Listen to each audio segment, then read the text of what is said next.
ৰাতি কোৰাছ গাব গৈছিলোঁ প্ৰায় কোৰাছ গাবলৈ যোৱা হয় আৰু সেইদিনাখন তাতে জুবিন দা আহিব বুলি গম পালোঁ তেতিয়া অলৰেডি 11:30-12 বাজিলেই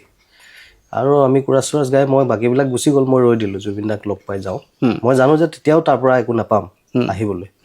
খোজকাঢ়ি আহিব লাগিব বাকী যি নহওক জুবিন দা আহিলে জুবিন দাই গান চান গালে তেতিয়া কোনোবা এজনে ক'লে এই মৌচম ই গান চান লিখে এনেকুৱা ক'ত থাক তই তই মোক সুধিলে মই বোলো হেঙেৰাবাৰীত থাকোঁ কালী মন্দিৰ বহুত দূৰ কেনেকৈ যাবি তই মই বোলো যাওঁ দাদা মই এনেকৈ খোজকাঢ়ি যাওঁ অভ্যাস আছে মই যাওঁ আৰু দুটা গান আছে সেই দুটা গাই লওঁ মই তোক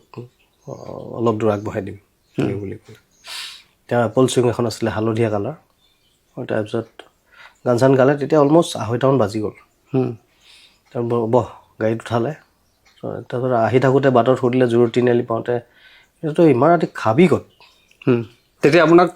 প্ৰথম পাইছে নেকি না আগতে পাইছে প্ৰথম পাইছে প্ৰথম পাইছে প্ৰথম দিনাই প্ৰথম দিনাই মানে যিজন জুবিন গাৰ্গক আপুনি লগ পাবলৈ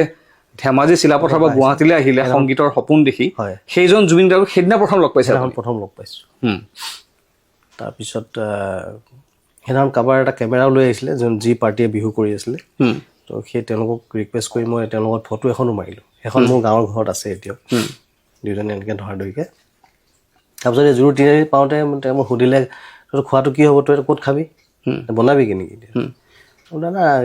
মই একচুৱেলি বনাই মানে কেতিয়াবাতো এবাৰ বনাই মই 5 দিনলৈকে খাই দিওঁ সেইকাৰণে বেমাৰ হৈ যায় বোলো গেষ্ট্ৰিক এনেকুৱা নকৰিবি বনাবি খোৱাটো ঠিক ৰাখিবি তাৰপিছত কি চিন্তা কৰিলে বাদ দে ব'ল মই এনেও আকৌ কামলৈ আহিমেই এটা কাম কৰ হেৰিলৈ যাওঁ তই মোৰ লগত ব'ল মই তোক নমাই থৈ যাম তাৰপিছত তেওঁ ষ্টাফ কলনী যে আছে এই আমাৰ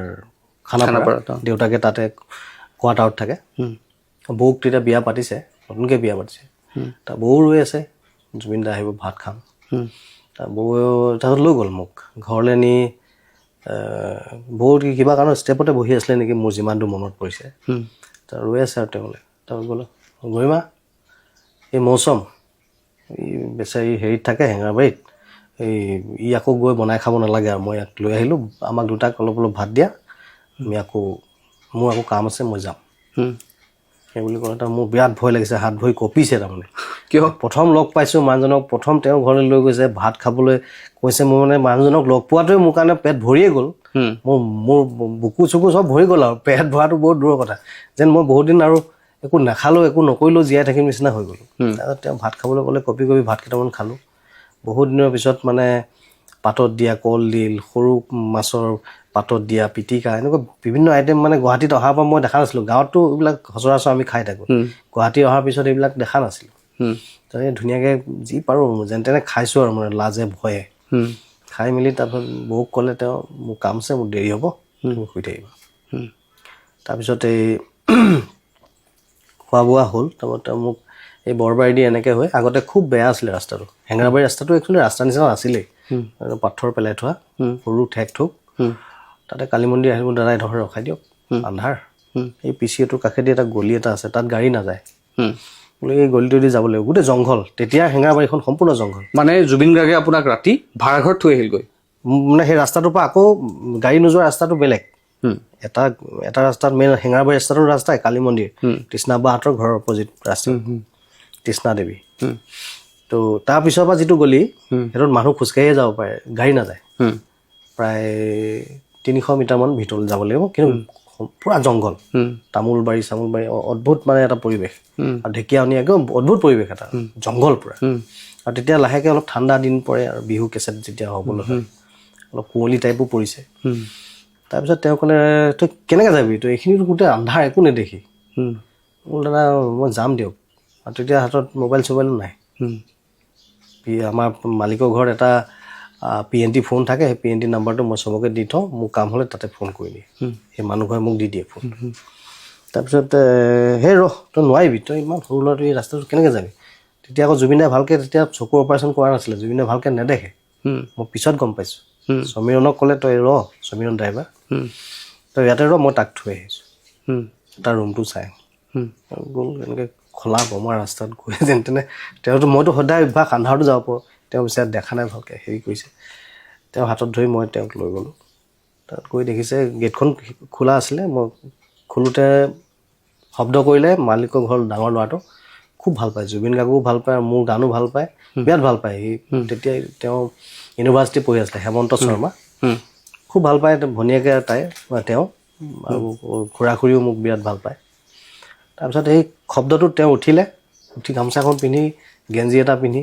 সি পাগল হৈ গ'ল, কিছু কোন আহি গ'ল ইয়াত, জুবিন গাৰ্গ সি যাক মানে সিও বিৰাট ভাল পায় হেমন্ত দাই। তো সি দৌৰাদৌৰিকৈ আহিলে আৰু তাৰপিছত মই লগটো খুলিলোঁ, অকল এটা ৰুম, ইয়াতকৈও সৰু ৰুম এটা, তাতে টেবুল এখনত মানে গেছৰ ষ্ট'ভটো, চিলিণ্ডাৰটো, কুকাৰ এটা, কেৰাহী এখন, বাছ। এইফালে এখন সৰু টেবুল আছে, তাতে প্ৰীতি জিন্টাৰ ফটো এখন লাগি আছে, অকণমানি কাৰ্ড টেপ। তেওঁ চালে বিচনাত বহিলে, তেওঁ বিৰাট ভাল পাওঁ নি প্ৰীতি জিন্টাক, মই বোলো লগাই থৈছোঁ ভাল লাগে কাৰণে, আচ্ছা ঠিকে আছে। তাৰপিছত ইফালে ইফালে ঘূৰি চালে, মোৰ বহিবলৈ মোৰ চকী টকী নাই, তেওঁ বিচনাতে বহিছে। 500 টকা দি গণেশ মন্দিৰৰ ওচৰৰ পৰা এখন খাটিয়া এখন লৈ গৈছিলোঁ, কঁঠাল কাঠৰ, খুব ভাল আছিল, তাতে বহিছে তেওঁ। তাৰপিছত সেই বোলে তই কিহত গান বনোৱা তই? মই বোলো দাদা টেবুলখনতে ঢুকিয়াই আপোনাৰ, হাৰমনিয়াম চাৰমনিয়াম নাই, তই গান কেনেকৈ কম্প'জ কৰ? তেনেকৈ কৰোঁ দাদা, এনেকৈ চিঞৰি দিলে কিবা কিবি কৰোঁ আৰু, হেই তেনেকৈ গান নবনাই নহয়। এটা কাম কৰ তই, তই এটা হেৰি কৰ, তই হাৰমনিয়ামখন ল, মই ভদ্ৰক কৈ দিম, ভদ্ৰই ভাল হাৰমনিয়াম বজায়, সি জানিব, ভাল হাৰমনিয়ামখন তই ল'বি, লাগিলে পইচা মোক কবি, মই দি দিম।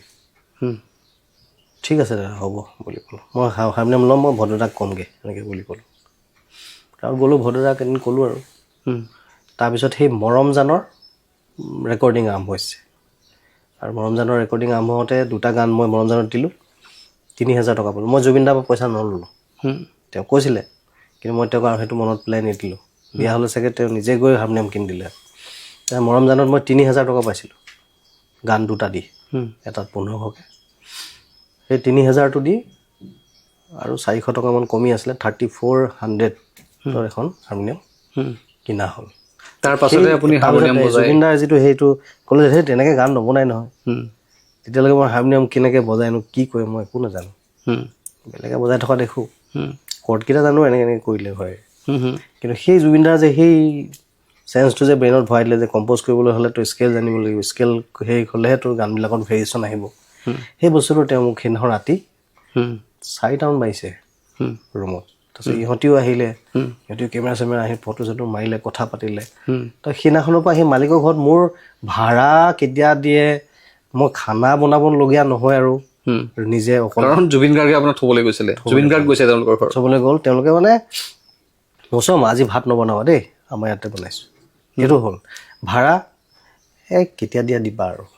তুমি যে দিবা সেইটো আমি জানো। সেই বিশ্বাসটো, সেই আত্মীয়তাটো